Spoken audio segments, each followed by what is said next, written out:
Hey, what's going on, folks? Hey, 86 Boxing here, along with Random Acoustic Dots. We are in the mix here for the Prelude. That's what we're calling it. We're calling it the Prelude to the Top 10 discussion, to the heavyweight discussion, of course, the marquee division in boxing. So, what we're going to do here is kind of just discuss some of the particulars surrounding what could come about, individuals who may ultimately end up on the list or should be mentioned, individuals who we know are involved in pretty much any and every top 10 listing and ranking, and we want to get a feel for that. Random Acoustic Thoughts, glad to have you here, buddy. How you doing here today? Thanks for having me, Josh. City's good to be here. Hope you're having a good one, brother. Yes, indeed. Yes, indeed. Hey, it's always great to have you in as we discuss boxing history. It's a history that keeps on giving. And as I usually say, we want to thank all who are in attendance with us right now, as well as those who will be listening on the replay. All of your participation is appreciated. It all adds to the rich history in itself for this sport, which we know is the greatest that is out there right now and has the deepest history when we think about it as well, talking about ancient times and so forth. But as mentioned, Wednesday, Random Acoustic Thoughts and I will be discussing our greatest heavyweights of all time. You can say it's sort of a top 10 list. Now, the intent is to include others that are maybe honorable mention, some who may ultimately be in, around, or just on the outside of a heavyweight top 10, but ultimately our intent is to provide just a holistic view of our thoughts, our opinions on who we rank as the top heavyweights in the sport. Now, this is going back as far as we can go, thinking about it from a Marcus of Queensberry standpoint, as far as where we're going to include rankings, and we'll take it here right here to modern times. So hey, there's really no telling who will end up on the list. Random and I don't know Random's list. We have had some discussion, so we're going to get a feel for that tomorrow. What you'll get is our raw thoughts, opinions, etc., regarding our list as to who are the greatest heavyweights. And just thinking about that, I'll preface by saying, of course, I'm of the opinion that no list is necessarily wrong. Everyone has the ability to provide a list based on their own thoughts, based on their own views, feelings, whatever it may be. So there's really no wrong list or wrong answer to a list, or no definitive list like there's a list that is the absolute gospel. No, because opinions can change and vary over the course of history, and just with people's opinions after learning more information. And I would say those, or that is a big thing to take into account. I know for myself personally, I've had opinions that have changed with more information being gained here over the course of time.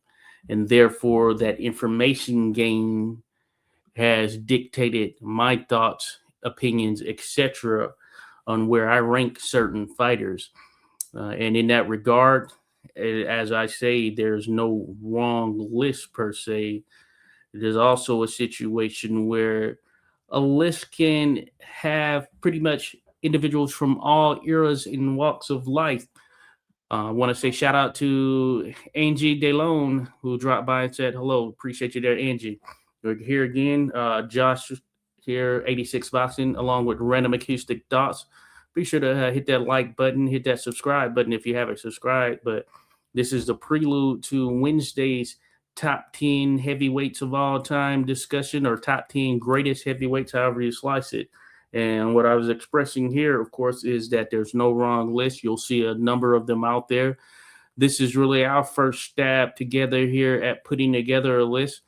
I believe for Random, he hasn't really gone into this detail as far as gathering the individuals associated with what ultimately would be his list. I know that that hasn't been the case for me either. So this is really a large picture approach that has been guided by us, doing our own research, and of course our opinions go in there.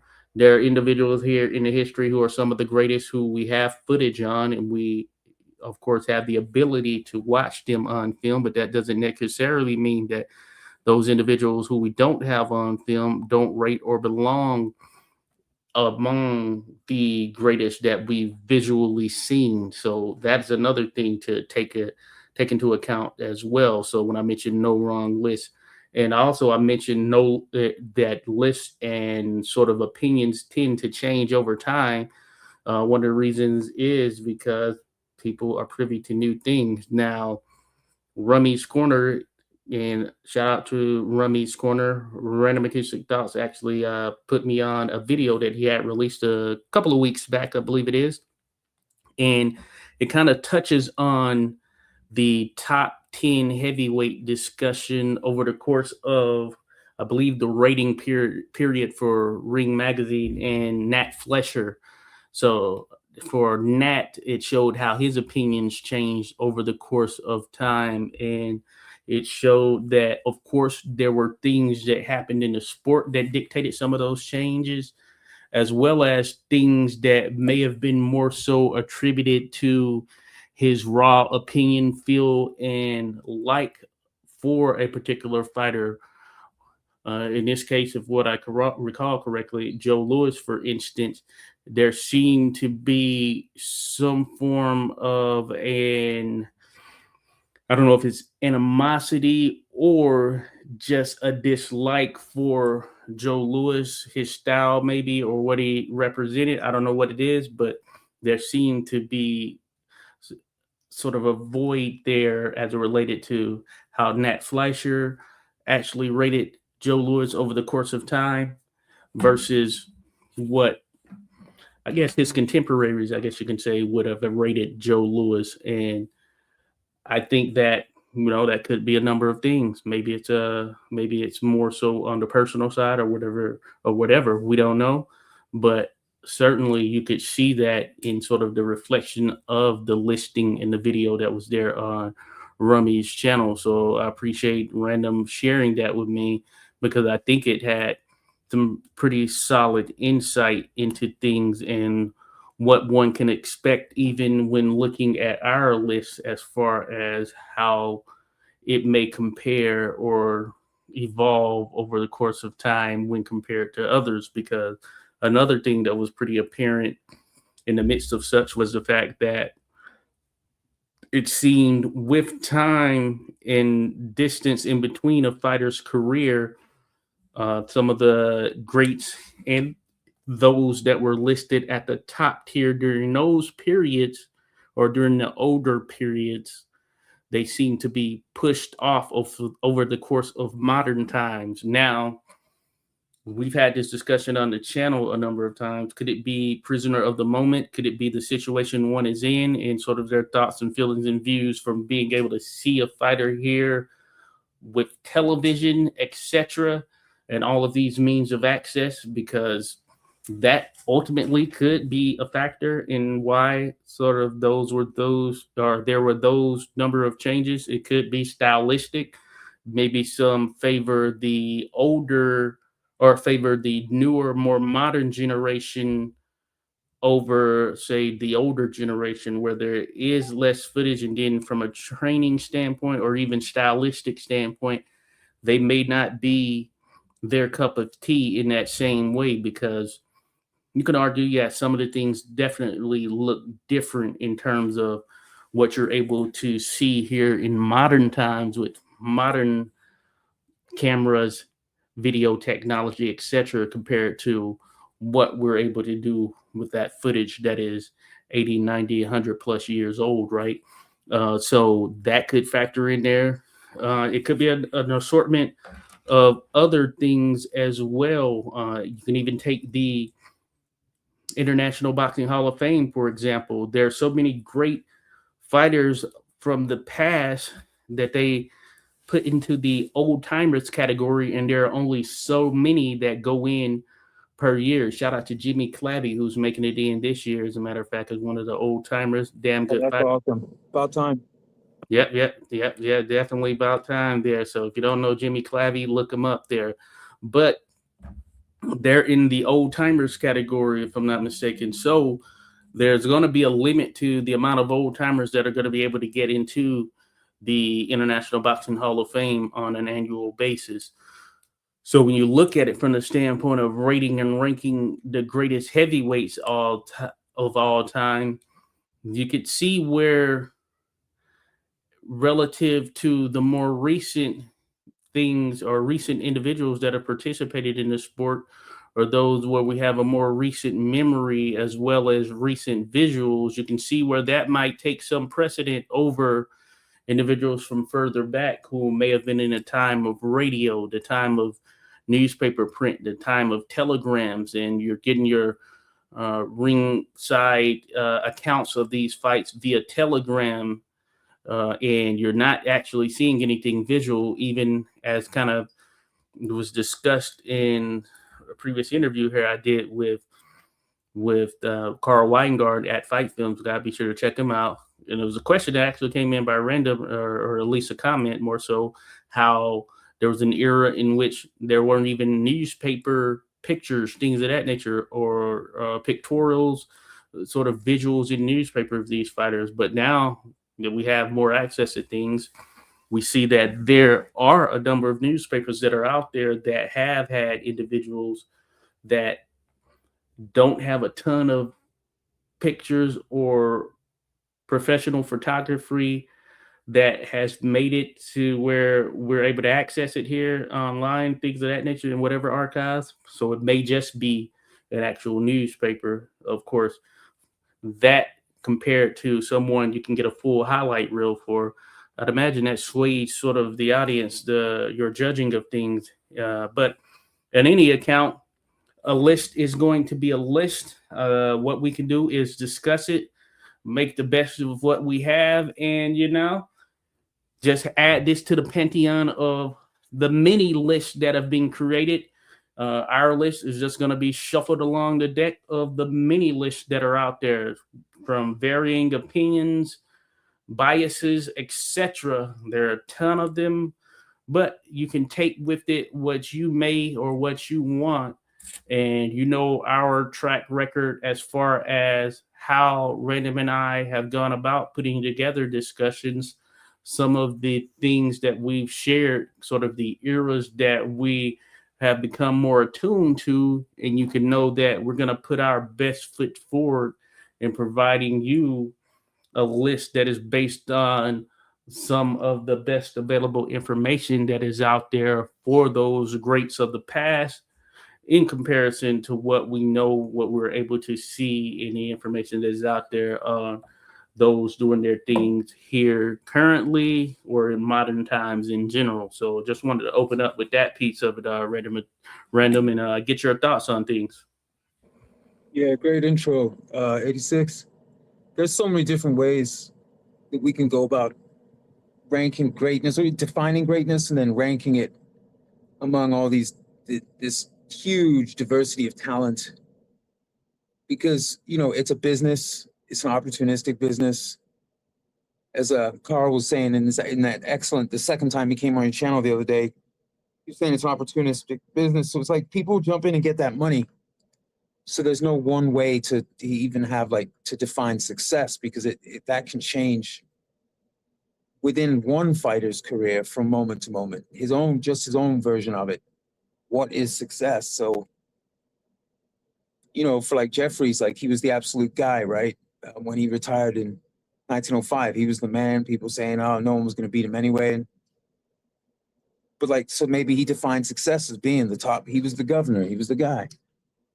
But 5 years later, when he got in with Jack Johnson, trying to make a comeback and take the title back, maybe success was that huge pile of money he was getting. There was more than was available to him before. or with Tommy Burns, success was one thing, but when he got that guaranteed 30,000 or the equivalent of 30,000 US, win, lose, or draw in what was ultimately a losing battle against Shaq Johnson in 1908, success, maybe that was success, just having that amount of money coming his way, regardless of what happened, rather than being able to say, I am the champion of the world. So, like, the attributes of a fighter, the same attributes will always be useful in some proportion in combat sports and specifically boxing. But what is success and what is greatness? How we actually, the weight we put on the different factors is just wide open. And so no two lists are going to be the same, as you said. My list, there might be people who see it and think it's goofy. That's okay. I don't mind if it seems goofy, because I've made lists and gone back and looked at them again the next day and I thought they were goofy. Like, why did I even do that? Looking at some of the decisions I made, then I had to remind myself there's a process, and the more you think about it, the more things shift around relative to each other, and things that seemed absurd can actually make a lot of sense depending on where you are in the progression of the thought process. I'm curious, Josh. So, like, we have in the fight game, power versus technique in just a very general, generic sense. You can sort of split things up. That's one way to sort of divide things out. People who do things with this maximum effect per shot, and people who are using subtlety to deliver blows, not necessarily that are any less effective, but using subtlety to get there rather than the danger of, like, one thing lands, that's good night, Irene. That's a horrible eventuality. Like Mike Tyson, one of the exciting things about his rise, because when he did land that shot, thud, and then you see the guy timber, he starts to go over because he got hit with the good stuff. Now, not every boxer has that kind of power where one shot, in more recent decades, Wilder famously has that, almost instead of everything else combined, where it can look sloppy, he's off balance, it's chaotic. I mean, chaos can work, but it looks like a little silly sometimes. But if you catch that full thing, that could change your whole night. Just one instance of that landing. So how did you go about, like, weighing technique versus power, or like one shot kill power versus the long arc of technique? Like Marciano would famously work the body, break the body down, deliver later these shots that are just as hard, but he's giving himself a best foot forward using a series of techniques, targeted techniques. How did you sort of analyze that as you started to make your list, Josh? Well, great question right there. Yeah, I think it's a constant analyzation, as a matter of fact. And I was having a discussion. Shout out to Rudy. Shout out to Rodolfo. Shout out to Flag Boxing. I was having a discussion with them in this regard, but it pertained to who were the fighters we were talking about. We were talking about two different fighters, and we are talking about we're talking about Fernando Vargas and Carl Froch, for instance, and sort of how power compared. So playing Undisputed. Shout out to the Undisputed game. You want to get at me in Undisputed at 86 Boxing on Undisputed. Just get at me if you have that game you want to play. Let me know. It's 86 Boxing spelled out. But anyway, we're talking about Vargas and Froch and how how their power or whatever it may be compared. And the thought was that, of course, or at least my opinion was that for Vargas it was more power. For Froch, he was more of a puncher in that sense. So when I think about what you noted there, you're speaking of like Rocky Marciano, for instance. Yeah, he is a guy who his power doesn't translate in that same way as someone like, for instance, Deontay Wilder, who people will be familiar with here in modern times. He's got that one punch sort of power or one punch knockout style. Just he's considered a puncher in some sense, But that being said, Marciano had his own way of going about it, and I think that certainly matters. There are particulars as far as how one may weigh or favor either or the other, you know what I'm saying? Because of the fact that when it comes to the sport of boxing in itself, of course, we're here in this 12 round championship fight era. As an ocean goes, you don't get paid for overtime. The objective is to get the victory. So if you can get in there and you can end the fight in 1 or 2 rounds, hey, power to you. For some fighters, it's going to take longer. For Marciano, at that elite level, it's going to take a little bit longer. He eventually got to the guys, generally speaking, in most cases, but it's going to take a little bit longer because how he went about it and applied his trade. It was through some of that attrition, that constant coming forward, that constant just lashing into you, outworking and out conditioning an individual, and that weighs in and that wears a fighter down, or that's the way he went about it. But you take a guy like George Foreman, while we've seen him go the long route in some instances, that being said, it was more about that sort of just raw puncher strength that he had, and not in a sense of power in the way that, okay, this is a big built up bodybuilder style of a guy. No, he was just a raw, strong puncher, and those are the types of things that you're sort of just kind of born with in some sense. You get the boxing ability and all of that stuff that is tied to it or whatever, but you can't take just a random person and make a George Foreman out of them. They're gonna have to either have been born with that ability, or we're gonna have to have some type of artificial means by providing that type of ability where you just have that raw, just means of just, hey, I can just go in there, and whether it's the first or second, third round, my punch is going to dictate how this fight goes for the most part. And I think those are certain things to factor in. You may weigh one higher than the other, as mentioned. Even for those that don't necessarily have power, I think you have to look at them as well from the standpoint of, while they may not have had the type of power of a George, or the punching ability of a George Foreman, sort of the power and explosiveness of a Mike Tyson, which his is more so just that work ethic, that training, that then of course some of that explosive ability that he had, just training it into his athletic and getting to that level with his body, he maximized it to the highest degree. So everybody's not going to have that. There are some who oftentimes they're going to go to distance, right?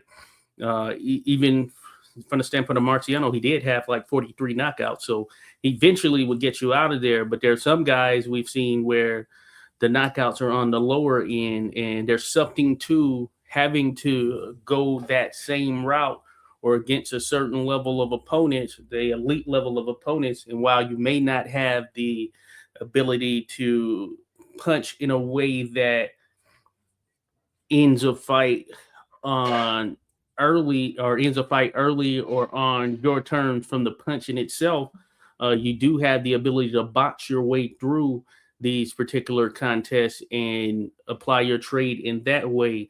And you show your sort of defensive ability. You show your ability. This is like an Ali.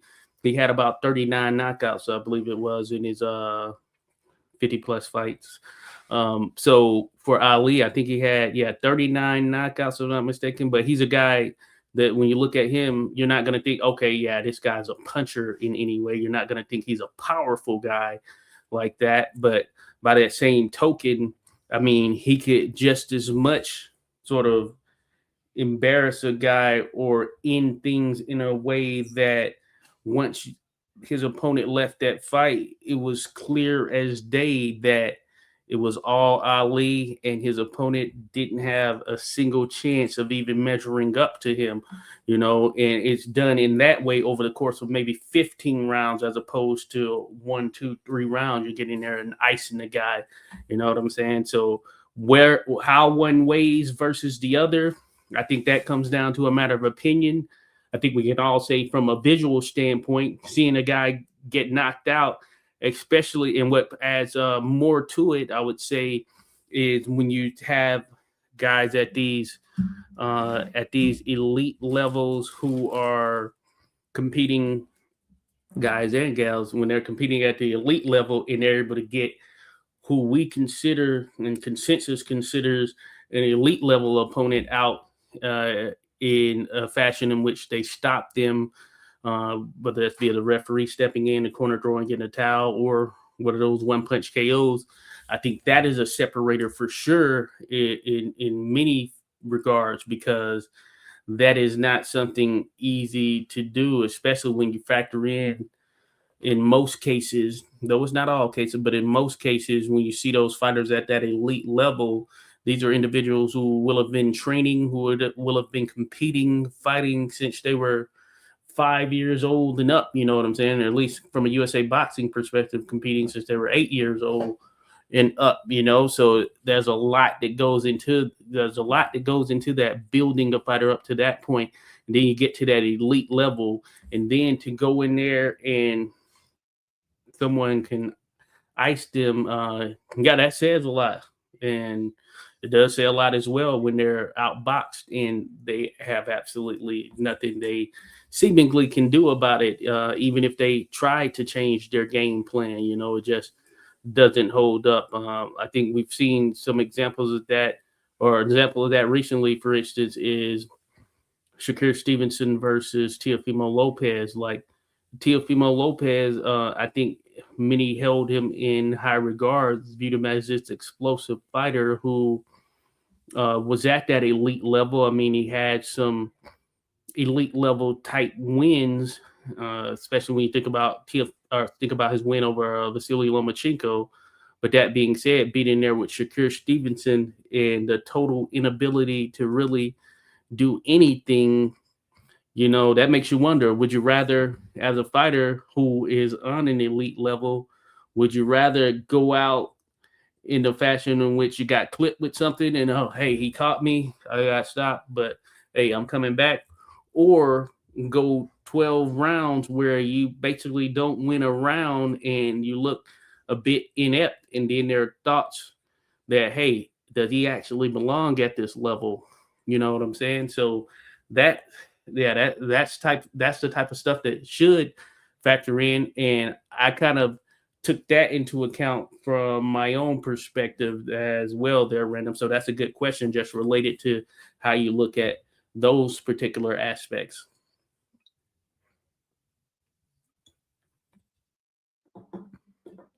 And man, yeah, that's something that I want to continue to kind of dive further on as well. And I'm sure we'll get to some of that when we actually tap into our discussion from an overall standpoint. But real quick, we had some people jump in here. I got to show some love right there. Yeah, Shout man. out to my man, Dan, the man in the mix. Yeah, got you there, Random. Just shouting out those that dropped into the mix here. Dan, the man, dropped in the mix, says, hey, Josh, hi, Random, all that good stuff there. Appreciate you, Dan. Folks, if you're here right now, you don't know, be sure to go hit up Dan. Be sure to subscribe. Hey, Dan always provides some great content, etc. here in his involvement there in the comments, all that stuff, sharing good knowledge. So appreciate you, Dan. And he's been around the sport. Money has always been the thing, or would be no fights, no doubt about it there, Dan. Shout out to Technique 539. Salute there to your Technique, says Josh. Yo, hey, appreciate you there, Technique. Thanks for dropping by there, buddy. Appreciate always having you in the mix here, showing some love, hey, and dropping some knowledge as well, dropping some good discussion points. So thank you there, Technique. Be sure to hit them up, folks. Be sure to like, subscribe. If you haven't liked, subscribe either of our channels, be sure to do that. But I'm sure everyone here probably has. Shout out to Real Estate Rodolfo. If you're into real estate, or if you're looking for something, be sure to hit up Real Estate Rodolfo. You see it right there. The name is there. Appreciate you dropping by, Real Estate Rodolfo. Hey, maybe we can get you some home sales here at some point. So salute to you there, dropping by, Rodolfo. Dan mentions Marciano had extreme power, very short punches too. Lewis, extreme power, very short punches too. Fitzsimmons, ditto, can't hardly see the real KO punches. Oh, yeah, they did come short, fast, and sweet right there. No doubt about it, Dan. Dan mentioned Jeffries Foreman, Bear Monster, smash people down and bulldoze with power, not one-punch KO. Maulers. Oh, yeah, they had that aspect of them, or associated with them as well. and the ability to sort of bludgeon an opponent. You know, we've seen that the opponent bludgeoning, and there's something to that. Just seeing how George Foreman was able to do Ken Norton and had him just kind of fumbling and bumbling about there in the ring, ragdolling him in some sense. Same with Joe Frazier. There's something about that. You can't just produce that. Dan mentions Ali was a brawler, walk up to a mofo and whip him with 40 punches. Not too many could stand up to him. That's true. Not too many could. Not too many could jump in the mix there with him. Rodolfo mentions thanks. Oh yeah, no problem. Again, real estate Rodolfo. Be sure to check him out, folks. Subscribe to him, especially in that home market. I think he can have you covered for sure. But Random. So as I was noting there, Random, that was a great point you had brought up. And when you think about sort of that power aspect and how that factors in, another thing that I know that I was thinking about, and we both kind of factor in there as well, is the resume aspect. I want to get your some thoughts surrounding when we look at a fighter's resume, but not just at face value in itself. You know, that's one thing, but to think about who they were able to defeat, how they did it, when they did it, and things of that nature. I feel like those are factors that most certainly should be in there. Yeah, man. I think it's easy for us to fall into the trap of saying this guy is more skilled than this guy, and then but not always giving the right sort of like odds of the caveat to that is like, yeah, but this group of techniques over here is so effective that it could impact the whole rest of the fight just by landing once or twice. Certain kinds of shots that would throw someone's balance off for the rest of the fight, say, or start to swell their eye up and affect their ability to their depth perception. And so, like, not every fighter's best technique has an equal impact on the eventual outcome. And so, you know, like, not everyone has to be as successful percentage-wise to have the effect. Now, someone like Rocky, he hit really hard, but part of that was he landed his best shots when people were like nearly defenseless from fatigue because he just wouldn't stop. He was relentless. So he needed to land a lot of like good stuff to get the really great stuff in. He wasn't a huge guy, even though he hit hard. He wasn't huge where he could just go in, smack the guy once, and the guy falls over, and that's it. He needed quite a good percentage of his techniques to go in. Same with like the great Muhammad Ali. He has lots of finishes, right? Flurry finishes, especially. But you see, he needs to land a lot of those jabs, a lot of those hooks. He needs to apply his technique with a very high percentage to gain the success later that would let him either win on points, which is awesome, but or conclude matters with a flurry finish, basically. So I think yeah, that comes into play a lot, because especially when we're talking about how that relates to resume, because you end up with certain results seem more likely than others, like Floyd Patterson, right? Great fighter, great multi-weight fighter, but like came up, won the whole thing, and got it back, which was historic at the time. He had a really good output. He had fast hands, fast combos. He hit really hard for his size. He hit really hard. But he couldn't take a lot before his legs started to give him issues. And so he needed to keep a high rate defensively to remain effective offensively. Whereas say Ali had like a chin of granite, one of the great chins of all time, you know. So even though Ali did get caught, it was hard to catch Ali with something would then affect him for more than just a few moments. Even like in certain fights where there's stuff getting in his eyes, you know, and it's affecting his eyesight. Whether it's someone cheating or it's some sort of byproduct of a chemical that's in a legitimate, you know, bomb or ointment. But like he could come back from that, even like some real Van Damme blood sport stuff. You know what I mean? Like he can't see, and then he comes and wins it anyway. So yeah, Ali's chin is just absolutely stunning. So that actually allowed him to gain that high percentage of success in his output to then make those shots, the flurry finishes, really work. Other guys other boxers, especially at heavyweight. I guess something else I should go ahead and mention is we're talking heavyweights, so everyone hits pretty hard. You get to men that are that big, everyone's got stopping power compared to like there are no like actual pillow fist guys. There are guys who could hit hard who choose not to because they're going for volume approach. They're trying not to blow out their energy levels, but everyone has that power when you get men that big. And and so it makes heavyweight almost unique in that yes, you can finesse, but you need to be able to crack a certain level of punch and you need to be able to take a certain level of punch. If Floyd Patterson had a better chin, Floyd Patterson would be an absolute nightmare because he had the output.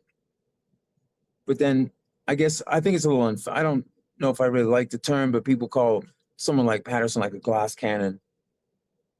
But yeah, the analogy's there, but it's a little bit harsh because he took some good shots. It's just he didn't have a big head. He wasn't a big guy like that. And he could be thrown wobbly from one or two heavy shots, and that would affect him possibly the rest of the fight. So it happened. He went down so many times in his career, but he did get back up. He got back up, keep battling, and kept his power on his output even when he was hurt. It was almost like it's very hard to line him up against a fighter. You could just flip all those attributes backwards, and you get like probably some other great fighter. See, like someone with like a low volume of attack. So like people celebrate the power of Ernie Shavers. He wasn't like an output boxer, but man, when he landed, you're gonna know about it. George Foreman wasn't inactive, but he didn't always throw like huge flurries of punches. But when they landed, especially if he's posting off, especially if he's like using his hands to control and measure and control the distance and then landing those things, those punches were like hugely disproportional effect compared to say like Ali's punches, even though Ali won in their head-to-head fight. But one for one punches, yeah, you don't want to, but Ali had the chin and the body, the resilience in the body area to survive the Foreman onslaught. Because if he didn't, those would have been a short fight. At least I believe so. Like you have to be able to take a certain amount, else it's not going to work. Frazier's a great fighter, but he just couldn't take George's thing, and the way he moved worked well with the way George's fist moved when he was putting that damage on, and we saw it in the fights. Yeah, Dan, I agree. Like Patterson had a good chin, but he was hittable, and he didn't have a good poker face or poker legs. You know what I mean? Like if you hurt him, you could kind of tell you hurt him, or at least it seemed to me. And that worked against his best interest. But he was a great fighter, and I think goes underrated. I wanted to mention him. Certain heavyweights just go underrated for a variety of reasons. Patterson's one of them. Ezard Charles is another, especially. Some of that is because Ezard Charles' overall resume is insane, but it isn't purely heavyweight. He's got just a great overall multi-weight resume. So maybe purely at heavyweight, people, especially as fighters over the course of their careers, they may end up at heavyweight, but they weren't always there. And without like starting drawing lines in the sand as far as like when somebody was a pure heavyweight as an opponent for him, to even figure out which of his fights were heavyweight fights off the top of the head makes it harder to figure out how much of his career is to be judged at heavy. Sam Langford's a little bit like that. You mentioned the Nat Fleischer, like how his rankings changed over time. There was a time when he had Sam Langford number 7 all time at heavyweight. And, maybe nothing changed in the heavyweight ranks or in the sport between the time of when Langford was considered by Fleischer, at least, like one of the top heavyweights of all time to not even in, he dropped like 10 places or something. Now he's inside the top 20 maybe, but other than just the way people perceive what's effective in boxing, what works. Because, it's a small sample size at the all-time great level. Only so many all-time greats and only so many fights between all-time greats. And so people think they've learned something, and then the way they perceive things, that's happened to me. Like Josh, when you first tried to rank your heavyweights, like when you first got into boxing, I imagine your list has changed over the years, right?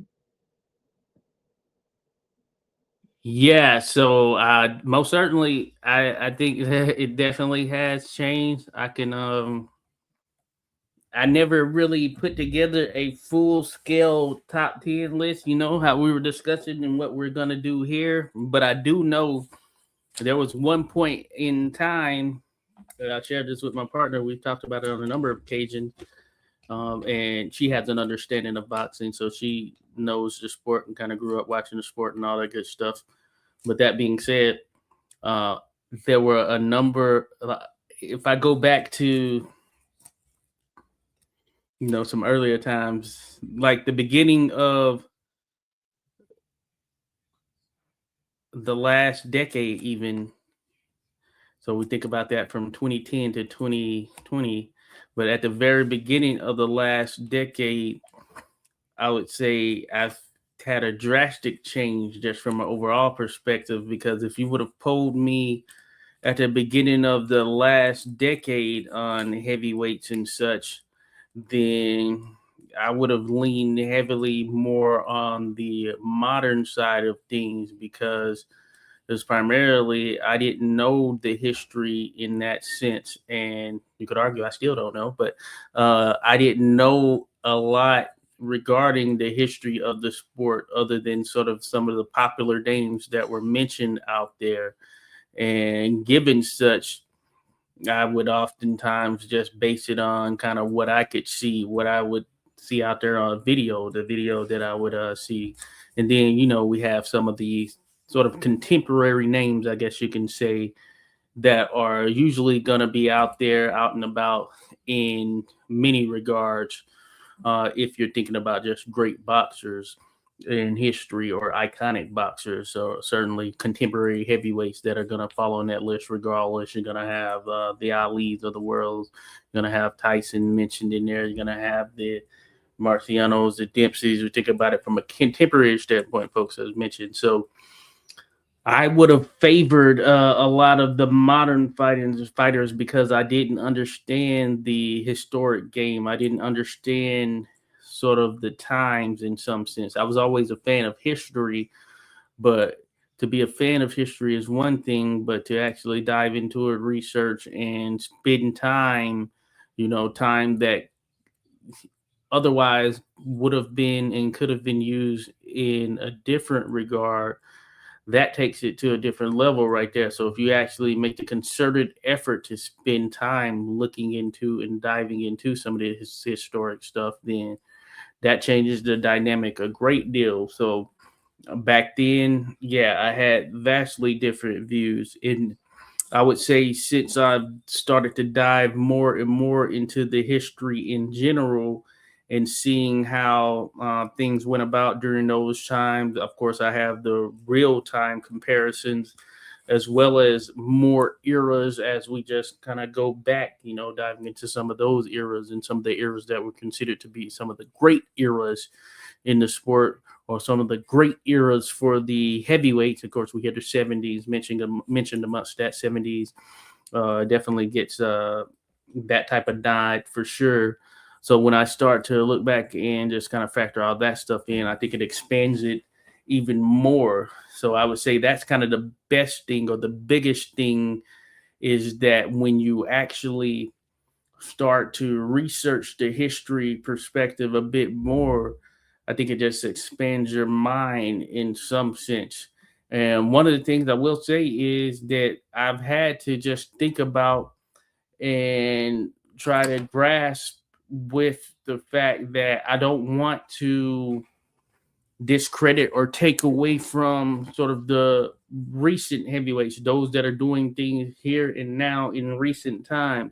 Because we think about some of the more recent heavyweights and what they were able to do in their eras. Hey, they did some amazing things, regardless of whether we liked it or not. And I think about the Klitschko's, for instance, their impact on the sport. You look at Vladimir Klitschko, the number of title defenses that he has, just short of Joe Louis, of course, who is a great.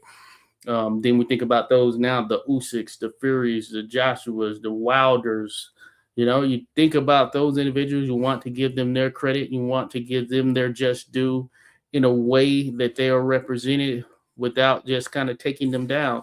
And by that same token, you want to give those of the past their just due and credit in a way without elevating them up beyond kind of what they may have been or what their prowess or powers may be. But I think a lot of that can become very subjective in some sense, and you'll see situations where a lot of the old timers get no credit, just as you'll see some situations where some of the newer guys, more modern guys, would get no credit. Realistically, we've all know and have seen the comments. We've all probably even had the comments or shared some comments in regards. Oh yeah, these guys today, these guys, yeah, they're not like the guys of the past, and so on and so forth. So those are the things you have to think about as well. And a part of that is thinking about who it satisfies. Is this, or is the thought surrounding certain fighters in certain eras satisfying for you as the individual? Is it a perception or something you're trying to portray to other individuals? Like I said, I think that realistically, I'll say it again, I think that none of the lists really matter in that sense, and it's all opinion. So there's no wrong list. But if I'm putting together a list, am I thinking about others and what their opinions may be? And does that sway me in some way? I think there's a bit of that in many regards. And I mentioned it before, some biases, even some unconscious biases, like unconsciously. I think that I sway towards the older fighters, but I'm factoring in certain things like the conditions, the times, and the major differences in the sport, certainly from a safety standpoint compared to now. So you could say that, in a sense, is sort of limiting my view when comparing it, when comparing those individuals to modern fighters here today. Either way, the sport is still a very, very dangerous sport. Of course, we had fighters dying back then. We still have fighters dying today. So regardless of the safety improvements and all of that stuff, it's still a dangerous sport. But those are the things we have to think about in terms of when we're building a list. Does certain things sway us in a way in which we would lean towards a particular era, a particular type and style of fighter? We take a George Chuvalo, for instance. I'll just use him as an example. For this is a guy with an iconic, legendary chin. Like, where does he weigh? How does he compare to modern fighters here today? For instance, Chuvalo, he went against some of the best. They're on his resume. He lost to a lot of the best. None of them could knock him out. I guess the only sort of stoppage was George Foreman. He was never off his feet or anything of that nature. How would he compare today? There might be those who feel, hey, Chuvalo, you throw him in this era, and he's not going against those heavyweights from his era, and he's going to get some of these modern guys, your Anthony Joshua's, Wilders, their Furies, your Soras, your Otto Valines. I'm just throwing names out there. Then some might feel that Chuvalo runs through the court. By that same token, there might be others who feel like, yeah, he get stopped potentially in this era, if not just for some of the sizes or some of the size comparison to some of the heavyweights or whatever. For me, I think it could vary. I am a believer in the greats of each era blending in with other eras, but certainly it would have to be under those circumstances and conditions. But there's no question that I've gained more insight into some of the historic fighters in a way that most don't. And I'd imagine if you're following this channel, of course, we know that's the case with Random as well, but those that follow the history of the sport, you probably know a little bit more about the past and some of the nuances of just fighting in itself than those that don't follow the history of the sport. And therefore, there's a reason why you tend to sway and lean more towards some of the older fighters. And that doesn't necessarily make it, or that isn't necessarily saying that it's guaranteed that, hey, they're better, they would rate higher, etc., etc. But some of this stuff matters in terms of the conditions, just the differences and such, because I think you have to look at it with that nuance. Otherwise, it's kind of easy to sort of move past what we've seen from the past because we're living in the now, and for all intents and purposes, we have access and the availability to some of the best of whatever it is that is out there that's being created than at any point in history. So it's kind of easy to move past and think that some of the stuff associated with the past was is inferior to what we have here today, but it's not quite apples to apples, in my opinion. They're random, so therefore, that's why. Yeah, I think it's tough. It's interesting, and you really have to look at each case from an individual perspective. Yeah, because as I say often, like it's a small sample size. It's only so many guys, and it's a difficult sport. And then you get up to the super elite levels, and then the big fights actually making the biggest of those fights happen.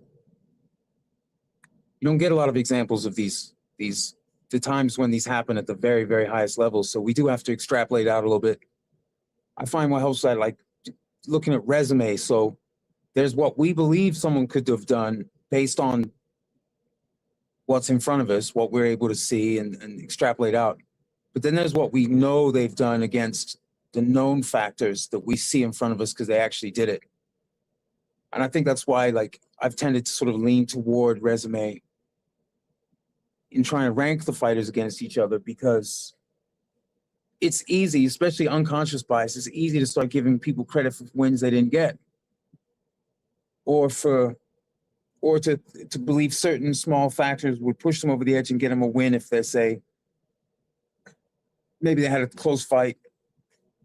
But you hear someone say, "Oh, they fought to a draw," but yeah, I really think 8 out of 10 times this guy wins that fight, even though the actual result was a draw. And there are lots of ways we can either consciously or unconsciously like give extra credit based on whatever factors, whether it's genuine misunderstanding or just some sort of disingenuous wanting your guy to win the fantasy fight.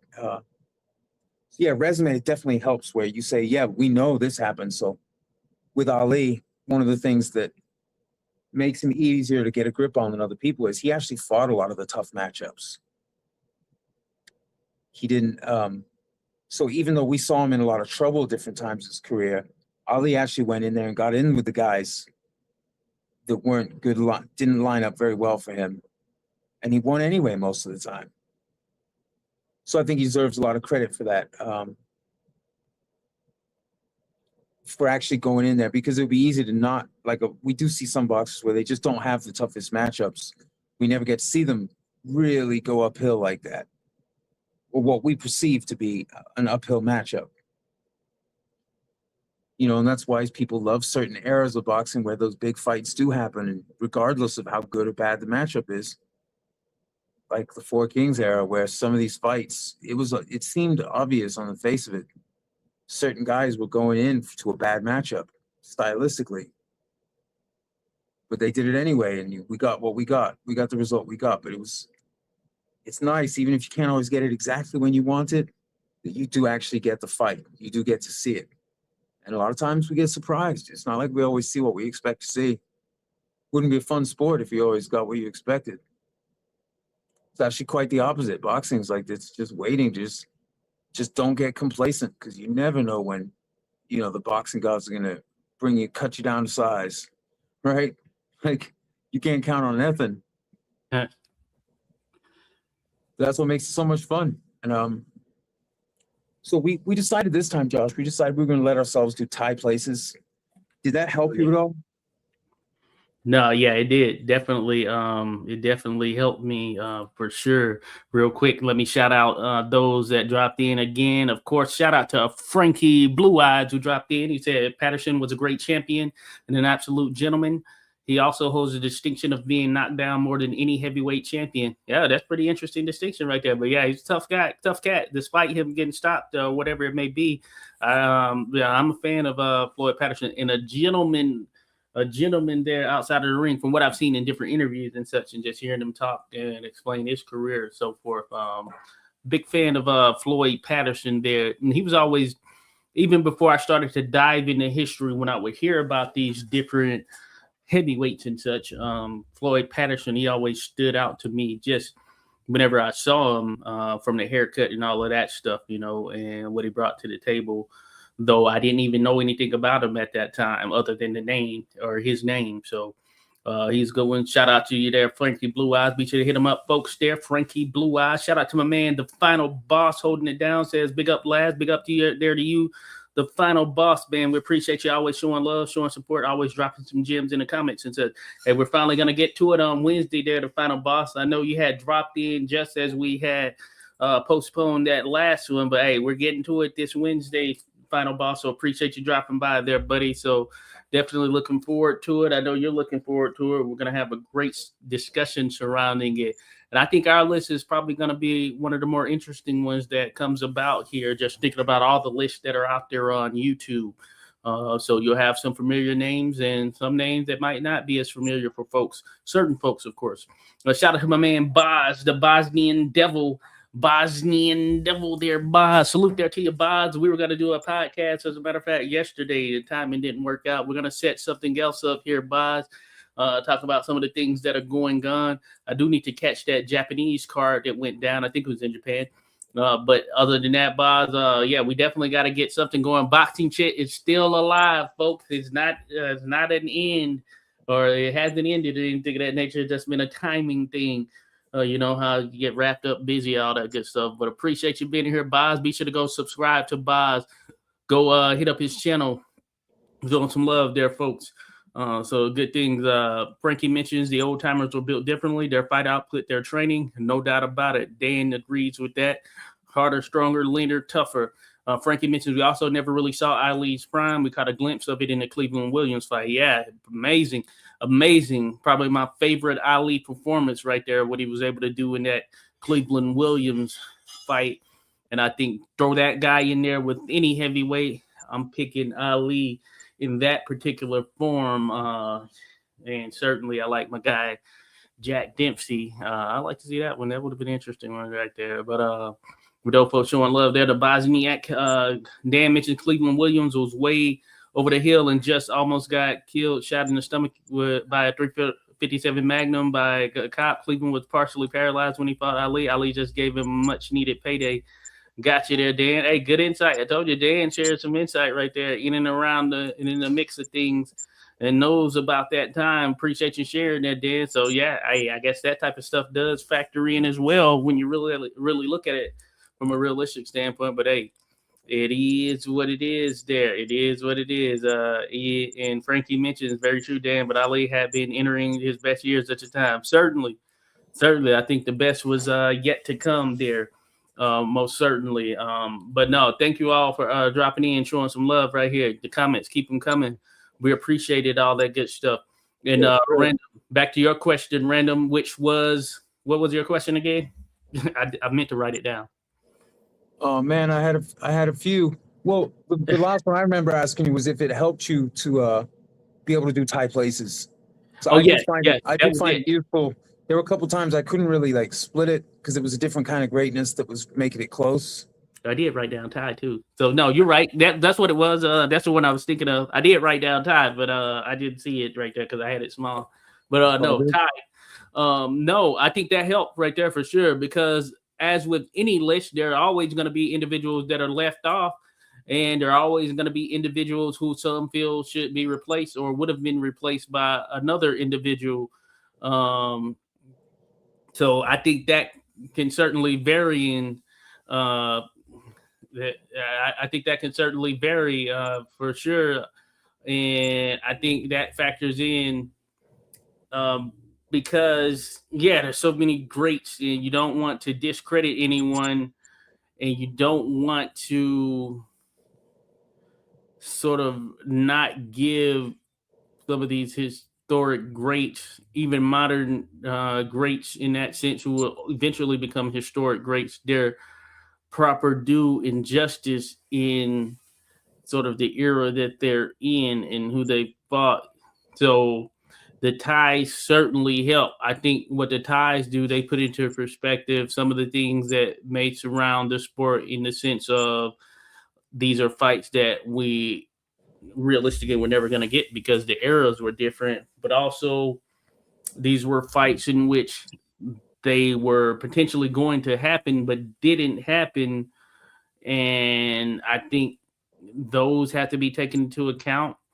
You also have situations where there may have been individuals who their career was cut short, or they weren't able to, you know, have the competition or opponents that one views as being the elite at their best or in their prime by comparison to others. So I think those things factor in. And I think the ties certainly help in shedding light on individuals who otherwise they would be right there in and around the greatest of the great, but aren't necessarily in what we consider that sort of top 10 for the heavyweight division. And it Yeah. also allows for us to kind of shed light on, or I think the ties allow for us to put into perspective individuals of different eras and sort of the different conditions, you know what I'm saying? Because you it's going to be hard to, let's say for instance, it's going to be hard to measure a guy like Bob Fitzsimmons against a guy like, I'll just say, Tyson Fury, for example, here in modern time.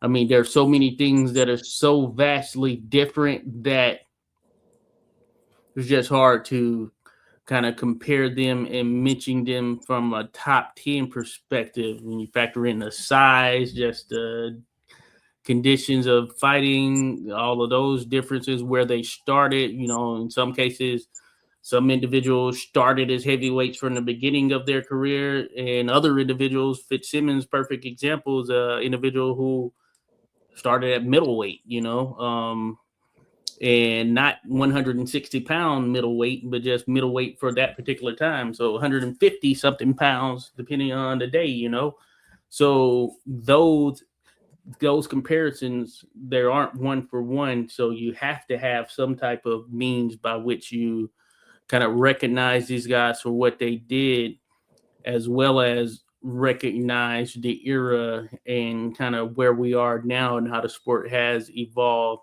in some sense, as far as kind of the amount of rounds, the means and conditions by which one operates, the things you're allowed to do there in the ring.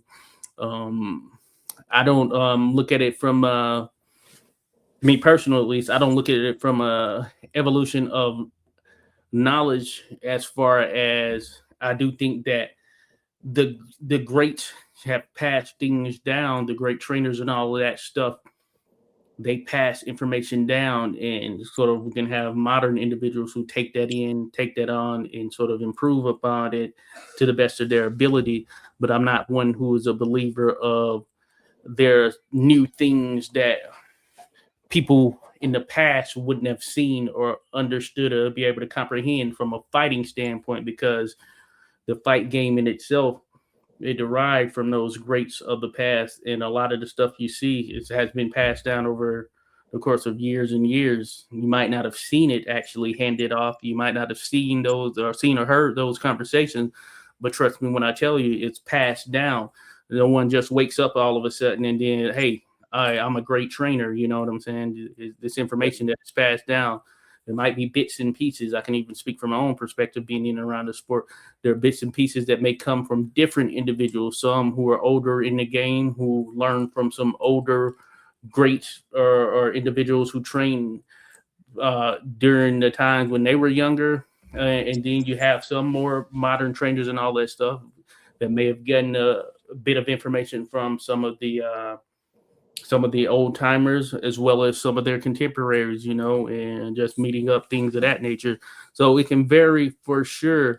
But I think, yeah, having those ties just kind of gives everyone the opportunity to be recognized in a way that may not fit the mold of a particular era, certainly the era that we're in, but Right. contextually represents the greatness of the sport, the greatness of the highest level of the sport, regardless of the time frame.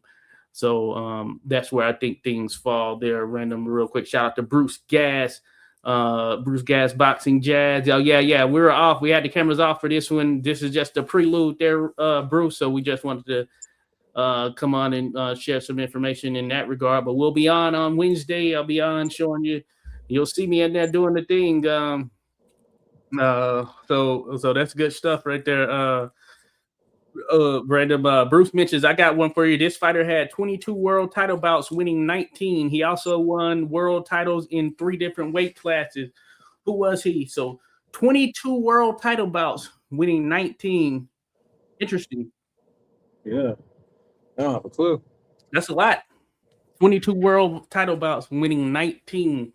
Well, it's tough. It's tough when you get into the multi-belt era for sure. So I'm thinking that if there were multi-belts, then yeah, that's an interesting one. Yeah, well, I'm not even sure. I'd also like to just add on as far as having tie places. It also gives us an opportunity to showcase guys I'm gonna think about that too. who were. See, the thing is, like, there are some fighters who are great at one thing, like, or one or two things, right?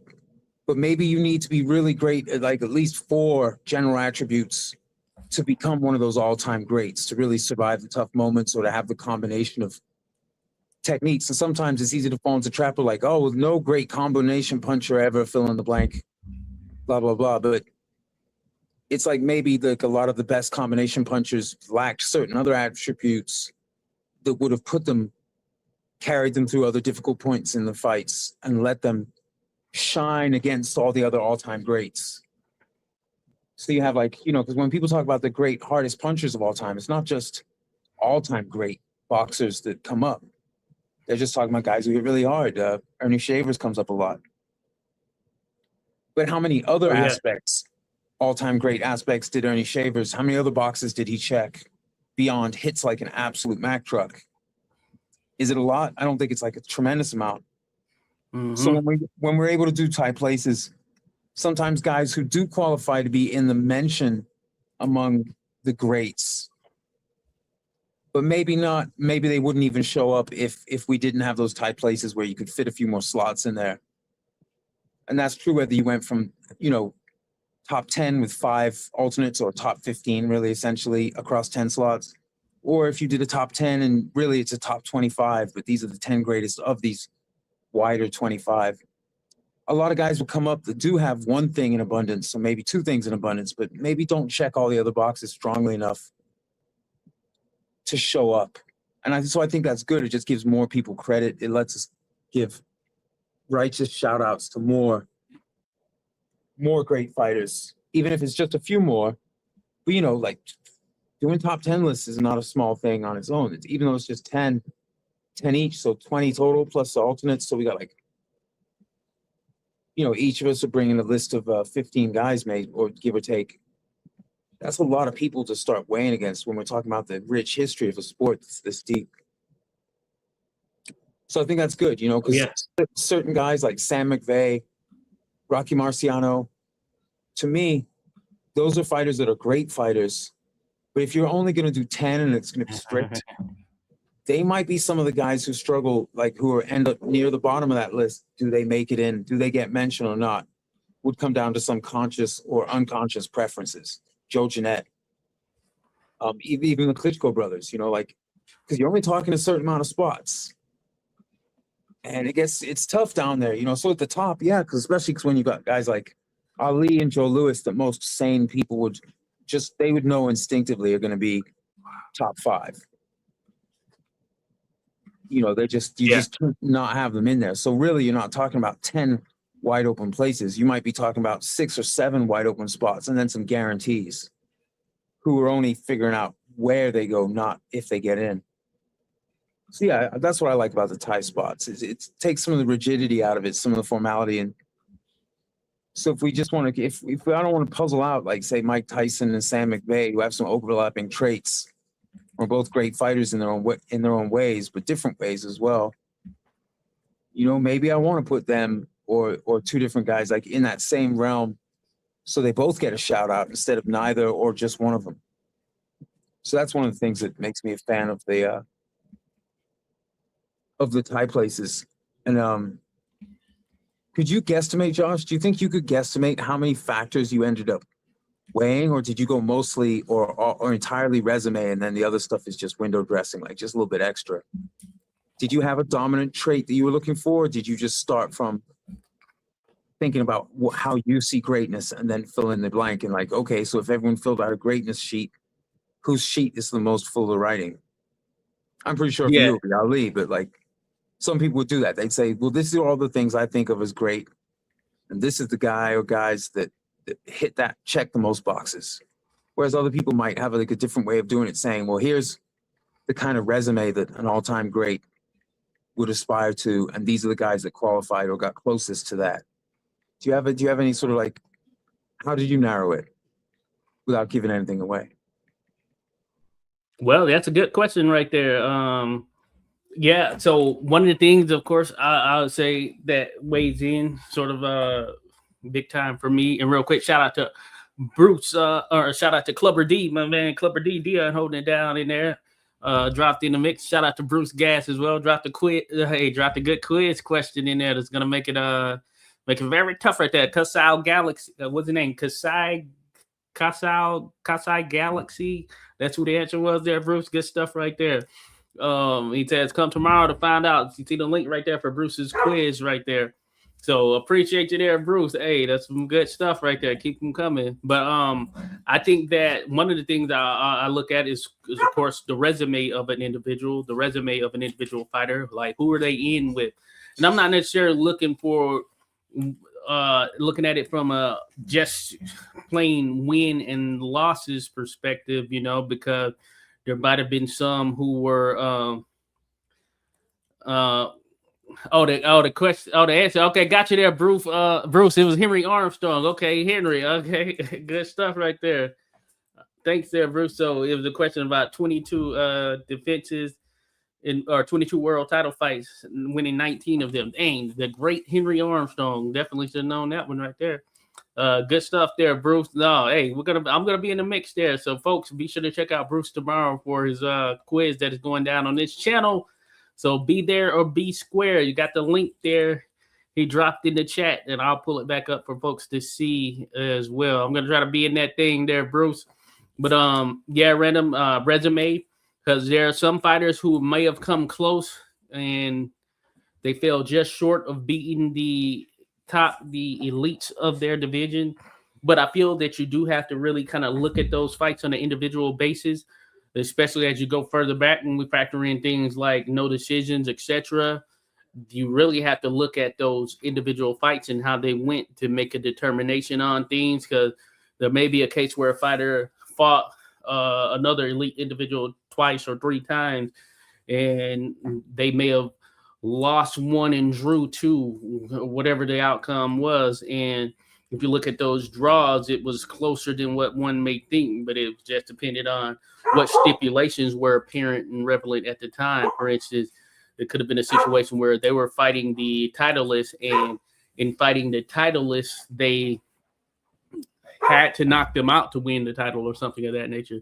So those are the type of things you have to take into account. Excuse me. So I think that, yeah, that's one of the things. You look at their resume. I looked at kind of, like I said, who they fought, when they fought them. You kind of take in when they actually were in the ring with these individuals. Could have been someone past their prime, in their prime, near their prime, well before their prime. So those types of things. Another thing that we had discussed, and one of the things that I think factors in as well to our list per se, is sort of that overall impact, because there are fighters who had a major impact on the sport. There are fighters who may have changed the sport. Like when I think about John L. Sullivan, he had an impact on Marcus of Queensberry rules becoming one of the major forms of fighting, or becoming the standard and the form of fighting when we look at it from a boxing standpoint and where we are today. That was through by virtue of sort of his nod and him really pushing forward and being a stringent sort of supporter of fighting under Marcus of Queensberry rules, so that's a level of impact. And then his popularity and all of that stuff, that has a high level of impact. So that's, you look at things like that from an impact standpoint, and then you just look at just the individual from what they were able to do, whether it's skill set, whether it's athleticism, whether they came from a sort of hard beginning, tough beginning, or vice versa, you know what I'm saying? And made a name and had success in the sport. I think that certain situations in life sort of dictated those circumstances and therefore were drivers for how they tended to operate in the sport. Generally, we've seen those coming from sort of austere situations have a lot of success, but that wasn't always the case. So you have to factor those things into it as well. Miles Davis, he's a great musician, and when asked about suffering, he said he never suffered and he didn't intend to suffer.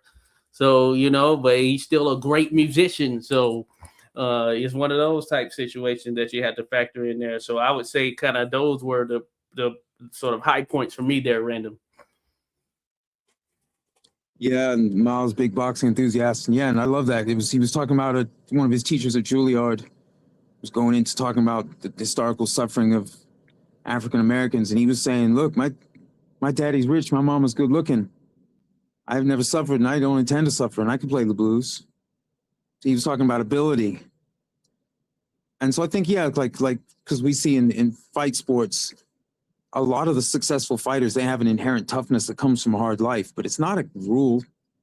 You don't have to have, had it really hard.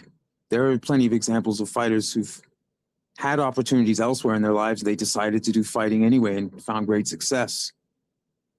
And conversely, lots of fighters who had really hard lives and then didn't do nothing in boxing in spite of their toughness. They just couldn't get it going. And so it's, we're dealing with a lot of what we like to think of as rules, but a lot of exceptions to these rules, and just a lot of different ways to try and divide it out. But to get it down to this kind of list where you've got like a countdown style coming down to a top three, my top three is pretty solid, has been for a while now. I know your top two is pretty solid.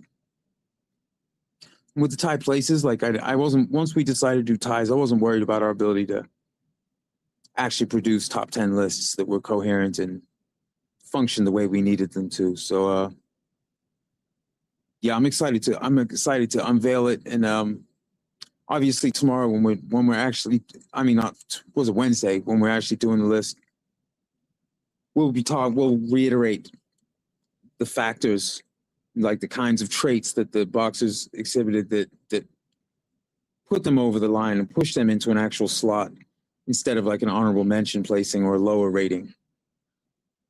Because they're fighters who if you look at them, especially the highlight reel style, like you look at their best moments and their best attributes, they're pretty terrifying. Mike Tyson's certainly one of those.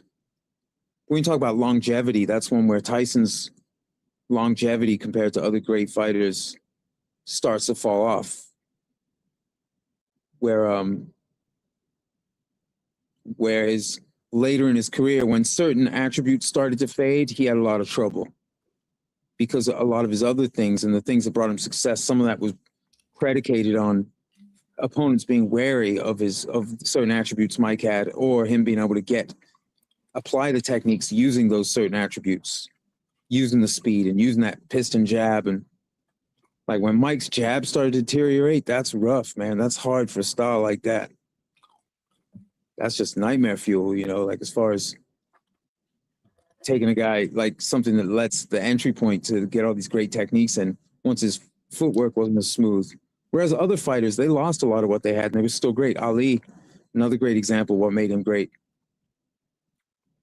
Certain things happen. Ali slowed down, but he had that chin and he had that cleverness and that competitive zeal. So he was still able to stay at the highest levels, even when certain of his attributes had noticeably fallen off. I think that's extra impressive. Not everyone can do it. In fact, most people can't do it. That's why it's a big deal that Patterson, Ali, and Holyfield, and these people were able to recapture titles where others couldn't. That's part of what makes it impressive, is because it doesn't happen that often. Even in the multi-bout era, it doesn't happen that often. Although it's certainly a lot easier to recapture a title if there's like 4 versions of it floating around than if there's just the one. But even counting all the different versions of the titles, it's hard to keep pieces, any kind of piece of the championship. People are gunning for it, and even those little pieces are worth money, promotional money, to your rivals. So I think we'll see, I don't know about you, but to me, to some degree, yeah, I was influenced by whether fighters could like sustain it over the long run. It's like Jim Jeffries, he had a powerful resume, right? And packed a lot of tough opponents into what was numerically a pretty short career. But did he have the longevity, or did he have a good run and then it just could never recapture it? And so that hurt him. He didn't make my top 10. I'll be upfront. But it's also because when he did try and come back and he had lost some of his attributes, he wasn't the same guy, even remotely the same guy. And it did not translate. And he was fighting a guy, Jack Johnson, who, quite the opposite. Jack Johnson was great before he developed expertise in the traits that he's known for. That brilliant defensive style and that trickiness and stuff. Well, before that was his calling card, he was already really good.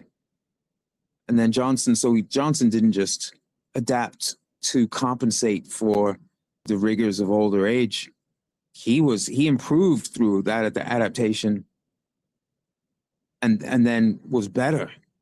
He was a better fighter as he lost some of his youthful vigor. Jack Johnson was actually better because it translated so beautifully well into the older version of fighter, and his intelligence just steered that car so beautifully. Yeah, so it's interesting, like Jack Johnson be like the anti-Mike Tyson. Whereas Tyson's attributes made for an absolutely terrifying prime beast. But later in his career, you could see he was human. He was noticeably human. Whereas Jack Johnson, like as he got older and a little more heavy set relative to the fighters of his time, he's carrying more weight around than a lot of them would tend to.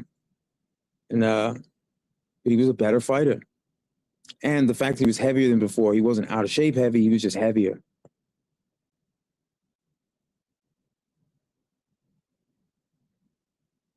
Yeah, that's true, Rough Rider. Everybody bleeds the same. Yeah, and people don't choose the times they're in. And a lot of them probably don't feel like they have a lot of power in general in their lives and careers when they're in the context of the times that they're fighting within. Because it's outside of maybe just a handful of influential superstars. It's not really the fighters that have the most power in the fight sports. Not individually, at least. Maybe collectively, but yeah, so it's tough, but certainly it's a unifying thing. That's what's beautiful about combat sports. There's the guys can be petty. Yeah, it's embarrassing sometimes. There's a lot of cringe-worthy moments. The guys can be like make money plays and it can feel greedy and cheesy and tacky. Yeah, you have a lot of shady types in the periphery making money off these guys' blood, sweat. But man, it's a great sport. And it just sure does bring everyone together to bleed and cheer for some good old face punching. And then a lot of these fighters, these great rivals, become friends. They're bonding over this, the release of this tension that's been built up. So even the corniest fights sometimes produce some good friendships. Or even when you have like geopolitics involved, and you have like the West versus the friggin' Nazis, and you got like Schmeling and Joe Louis, and they can have that kind of respect for each other later in their lives. Just great stuff. And I love there's clips on YouTube of Jersey Joe Walcott, when Marciano had a TV show, and like Walcott came on there and they were talking to each other about, and they played some clips and Marciano would talk about stuff. And I really like that. I like hearing them talk to each other. You can feel the respect flowing a lot of times when you hear these great fighters talking to each other, once they're mellowed out a little bit, once they're at a point in their lives when they can be mellow. But So let me think. I don't think I can. I'm running out of questions, Josh, that wouldn't involve spoilers and just give away your list, which we're trying not to do. Oh yeah, we can't do that. We definitely can't do that. We're hitting that hour and a half mark anyway. There, random. Yeah, so we're getting to that point where we were thinking of calling it. Yeah, great insight there. Shout out to Rough Rider Returns who dropped in. Yeah, that was a damn good question, comment to their comment actually. There, Rough Rider. Appreciate you dropping by. Always dropping a comment, being able to dialogue, all that good stuff there. So Rough Rider, man, he shows love. So appreciate you there, Rough Riders, and everyone else, of course, who's in the mix there. Be sure to hit that like button if you're here, so we can get this thing bumping off. Because that Wednesday show, we're looking forward to it. But no, random. No, I'm with you there in terms of the question. Yeah, we don't want to give away the spoilers, for sure. I think it's going to be a good one, and it's going to have people swaying varying ways, um, as far as their opinions on different heavyweights and such in their list in general. But I do look forward to it. Their random acoustic thoughts, and hey, who better than to have the discussion with than yourself? So I'm looking forward to your list as well. Yeah, I'm excited to share mine and hear yours, and also for a lot of the great listeners who always come and bless us with their time and who share parts of their list as we go through it and give their own opinions on what they're hearing from us, but also what their own sort of Shout out there, Antonio Mosley as well. estimations according to their own way of weighing all these different factors. Oh yes. So yeah, it's gonna be a good one. You see that little slide there on the screen there, folks, or at least depiction, rather. You see, kind of in random put this together. Salute to them. Some great heavyweights. Just thinking about it there on both sides. There, just some absolute great heavyweights, and no doubt that some of them are gonna be on the list. Yeah, Ali, Harry Wills, Sonny Liston, Rocky Marciano, Sam McVeigh, Jack Dempsey, Mike Tyson, Joe Frazier, Peter Jackson, Larry Holmes. Then you have Lennox Lewis. You got Sonny up there as well. Jack Johnson, Sam Langford, Ken Norton, Bob Fitzsimmons, Joe Jeanette, Jim Jeffries, and George Foreman. This is just only a fraction of the number of heavyweights we hold in high regards out there, folks, who will be who have made an impact on the sport in itself. And as noted, hey, these lists, they are lists. You know what I'm saying? It's not the absolute gospel, but I think we can take with it and from them what we want and kind of use that to help us stay informed or inform others in our opinions regarding these great heavyweights. So we definitely look forward to having this long overdue discussion here, random, and we thank everyone who is in the mix with us, Frankie Blue Eyes, and it'll be Wednesday, Frankie, on Wednesday at this same time, or at least the same start time, 6 p.m. Eastern time. So I guess it'll make it earlier there, 3 p.m. for the West Coasters, and then whoever's in between their mountain time, and so on and so forth. But that being said, 6 p.m. Eastern there. It's going to be on Wednesday.